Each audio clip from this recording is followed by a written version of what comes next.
All right, let's get started. I know everybody's time is valuable. Happy Friday. We appreciate everybody carving out time. Excited to introduce my co-host, April Martz. She is Hopskip's product owner. I'm Sean Whalen. I'm one of the co-founders, CEO of Hopskip. We host these webinars on a quarterly basis to be able to provide updates on new features that we've recently launched. For those of you who, I think everyone on here is pretty familiar with Hopskip, but for those that might not be, quick reminder on what we do and who we are. We're a platform that professional planners use to streamline how they source and contract hotels for business events. We're constantly improving the product, and we want to make sure as we improve the product, we're getting feedback from our end users. So we've launched this past quarter a couple big rock features that we're really proud of, specifically for planners. And we want to make sure as we continue to get feedback, you're being included in that feedback throughout these webinars. So as April presents these different features, please let us know your thoughts. We're going to be sharing some polls as well. And we definitely want to make sure as we continue to iterate on these, we're listening to your feedback, and we can only listen if you provide it. So please keep it up. We appreciate it all. We're going to start with a poll. Speaking of, we're going to launch these on the screen, and you should see these here any moment. There we go. Looks like the first one's launched. The first one is, how often do you use Hopskip? And that will help us as we present today understand kind of your experience level so we know how in depth to go. But definitely if you use Hopskip, we want to know how frequent. If you don't use Hopskip, we want to know, and ideally know why. All right, next poll question is going to be centered around your challenges. So what is your biggest pain point today when sourcing events or throughout the event lifecycle? That helps us understand how we can improve and where to focus. All right, looks like we got the results on the screen. All right, excellent. We are going to get started. I'm going to kick it off to April.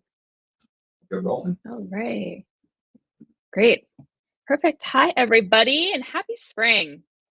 Oh, so glad spring is here. It's so great to see you here today. And as Sean said, we're very excited to show you some of the new features from Q1 of this year. We're going to focus on those new features today, which were fully centered around our Hopskip planners. I'm going to share my screen here. All right.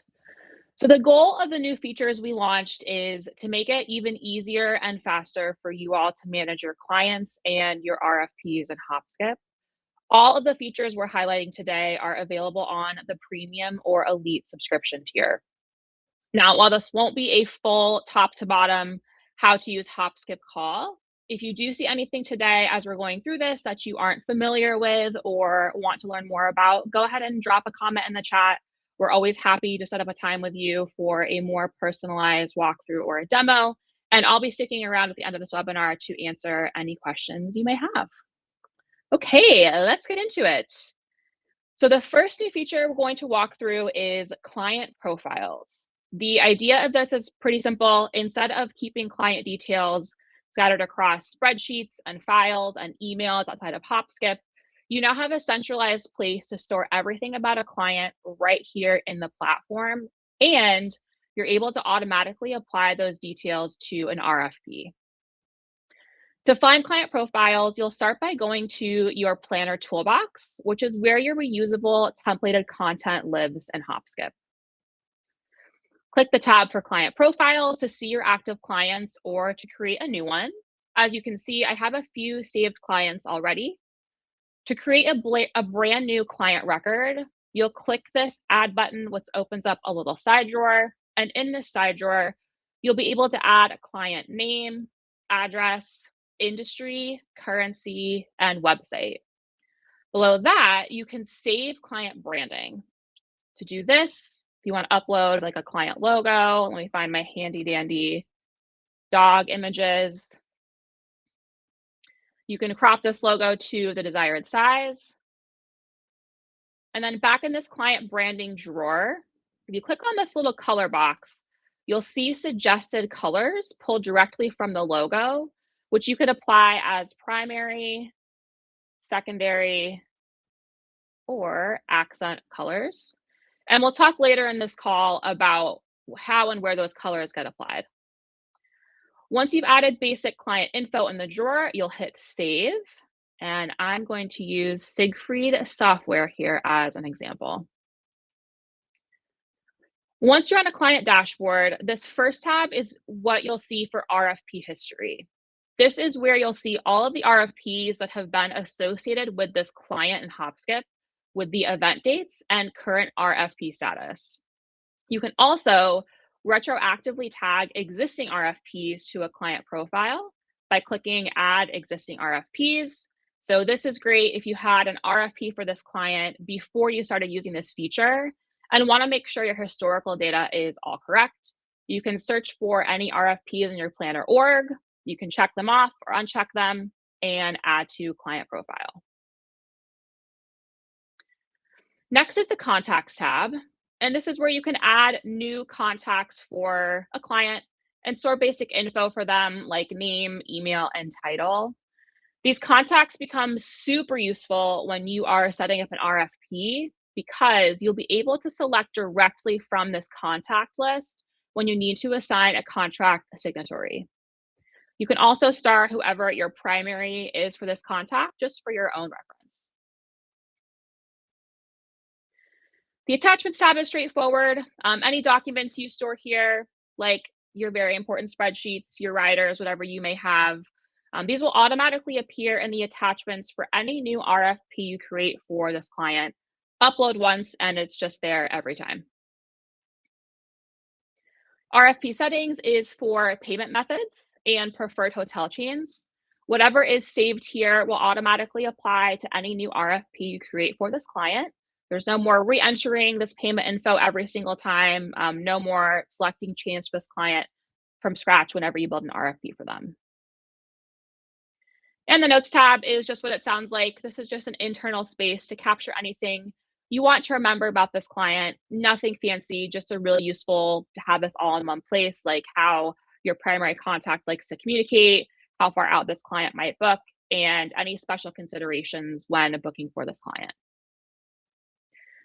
Lastly here, there are reporting filter shortcuts up here in the top right corner, these handy little data cards.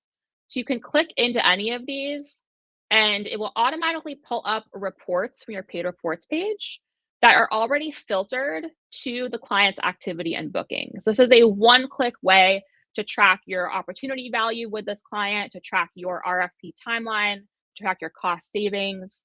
So this is a great one-click way to see how your relationship with clients is going and see what your booking averages are. Back on the client dashboard here, in the top right corner, you'll find a shortcut button to create a new RFP for this client. And this is where the magic really happens. So when you click this, you can name an RFP. I'll say AJM Festival Group. You'll see the client name automatically populating.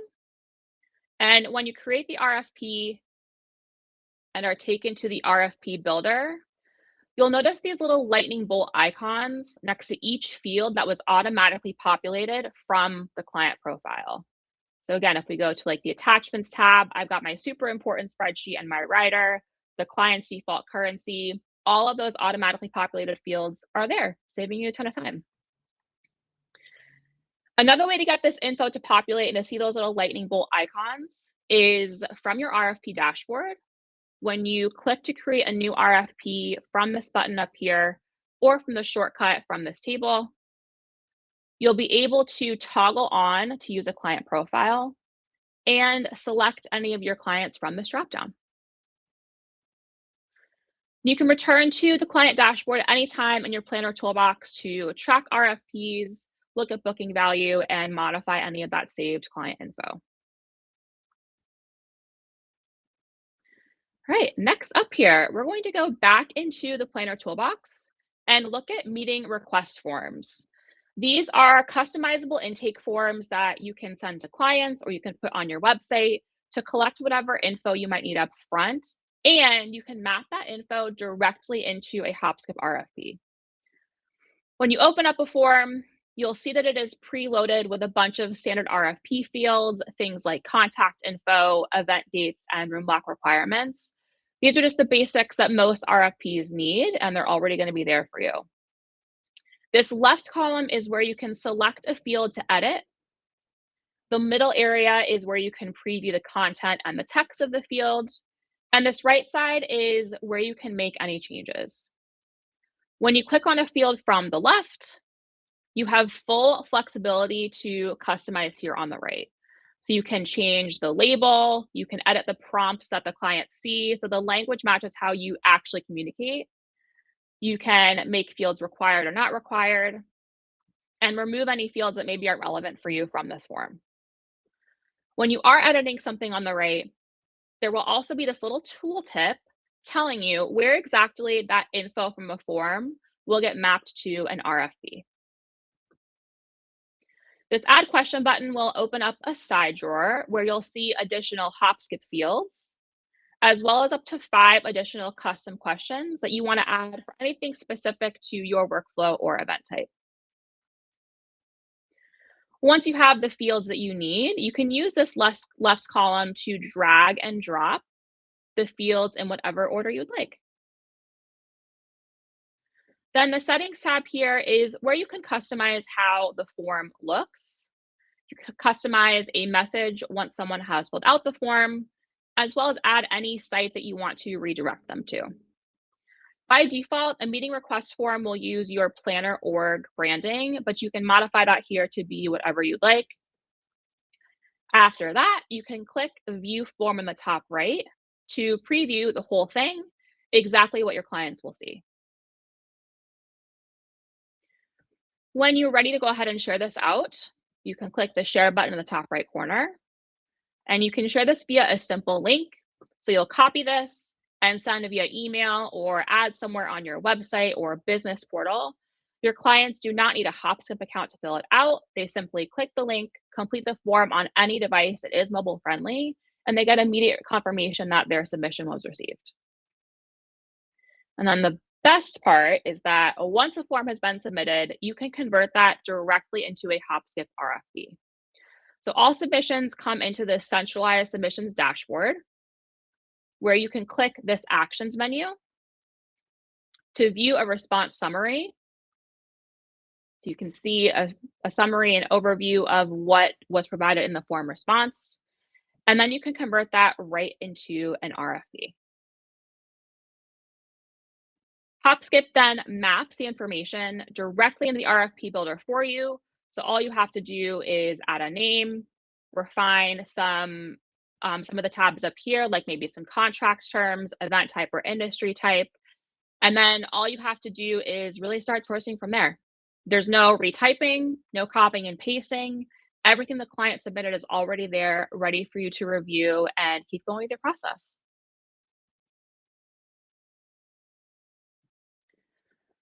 All right. The last thing I'll cover today before we get into questions is our most recent Q1 launch, which came out about a month ago, and that is the decision deck.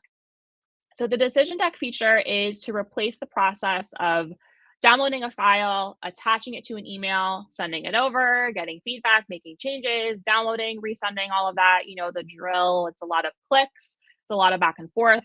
And by the time your client is looking at the file, there's a good chance something has already changed. So the decision deck in Hopskip is a live web page branded slide deck for you to share with your clients to decide which hotel to contract with.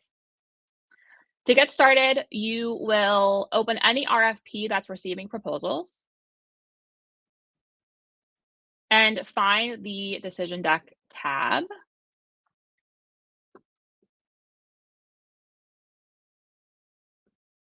Give it just a moment to finish loading. There we go. On the decision deck tab for an RFP, right away you'll see a drop down for which proposals you want to show in the deck. So you can include all proposals if you would like, Or what I'd highly recommend is that you use a shortlist. When you create or manage your shortlist and click these buttons, this will open up another side drawer where you can create a new shortlist, you can adjust the name of it, and then you can check or uncheck to add or remove which hotels to include in the shortlist. Once you have indicated which proposals or which shortlist you'd like to use, you can then customize which content appears in the deck for this RFP. And this really allows your clients to see a curated, guided presentation as opposed to just a bunch of raw data. And you can toggle these RFP sections on or off. If you are a planner org admin in Hopskip, just so you know, you can access this decision deck tab in your org profile, which is where you can set default content for the decision deck for everyone on your team. And if you'd like to, you can also lock these settings. So if you'd rather have the decision decks be consistent across all users and all RFPs, you can toggle this off. Otherwise, planners can customize the content on an RFP basis. Now, back to the RFP and the decision deck page. You can also enter in specific dates to go along with these next step labels that you want the client to track. The select hotel date pulls directly from the decision date in the request builder and the request details tab here, but you can manually add all other dates for review contract, signed contract, and first deposit due. To tie this back to client profiles, which is the first feature we went over. So if you create an RFP using a client profile, or if you retroactively tag an RFP to a client in Hopskip, you're going to see a toggle across the top of the RFP here for client branding. Switching this on will automatically apply those saved client branding settings to the decision deck, as well as all RFP reports. If this is toggled off, or if you want to manually toggle it off, that's totally fine too. That just means your default planner or branding will be used. When you're ready, you can click this button here to preview the decision deck page, where you'll see the client branding's been automatically applied. You'll see your planner org overview, a summary of the RFP info, and then under the properties tab here, you'll have a tab for each hotel you've selected to appear. So whether that is all proposals or your shortlisted hotels, they'll appear right here with a summary of details. And then here's that next steps tab. And any dates, again, that you did enter will appear right here next to the labels. So back in Hopskip, once you're ready to share this with your clients, you'll click the share button right here. Similar to the meeting request form, you're going to copy this public link and you can send this directly to your clients. They can open it on any device. It's mobile friendly. There's no login needed. There's nothing to download. And if the RFP or proposals get changed, your client has immediate access to see the updated version. There's no re-exporting, no reattaching, no resending. It's all right there. Just a quick note, because Hopskip does still have and will probably always have the beloved PowerPoint download presentation report. We know this is one of our most loved features by our planners on Hopskip. And if you do have clients who prefer a hard file, the presentation report export still exists for that here on the reports tab. The decision deck and the hard PowerPoint file can definitely coexist for your clients depending on what they need and what they prefer. Okay, so those are the main updates we wanted to cover with you today. As Sean mentioned, we'd love to hear from any of you with feedback about these features. We always appreciate your input. The feedback often comes directly to Sean or me. We look at every single comment. Also, just a reminder that our terrific support team is here to help. If you have any questions about these new features, or if you'd like some personalized one-on-one assistance using them, we can definitely do that for you. So I'll stay on here for any questions. I'm going to check the chat and Q&A. Okay. Thanks, Lynn, for your question. And thanks, Kate, for the response there.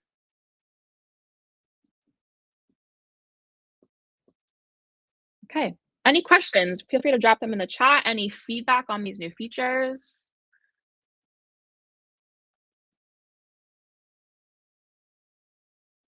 I think, Kate, maybe we have one more poll that I believe we were going to be running. Just to get some feedback about which of these features we feel everyone feels most excited about.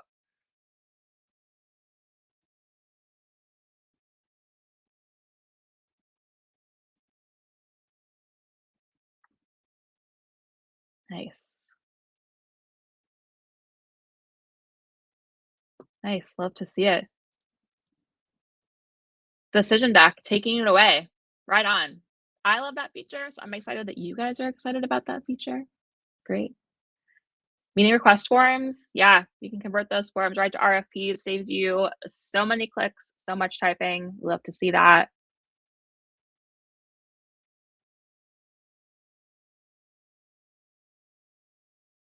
Great. Fabulous. All right, I'm gonna stop sharing my screen now. If you are new to Hopskip and you want a full demo and you want to see all the fantastic features that we offer in conjunction with what I showed you today, there's a book a demo link popping up on the screen for you.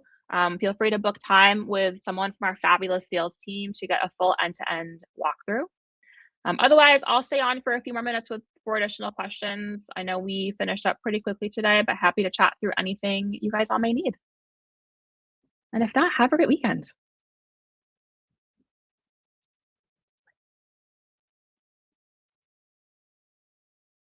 Thank you everyone for being here.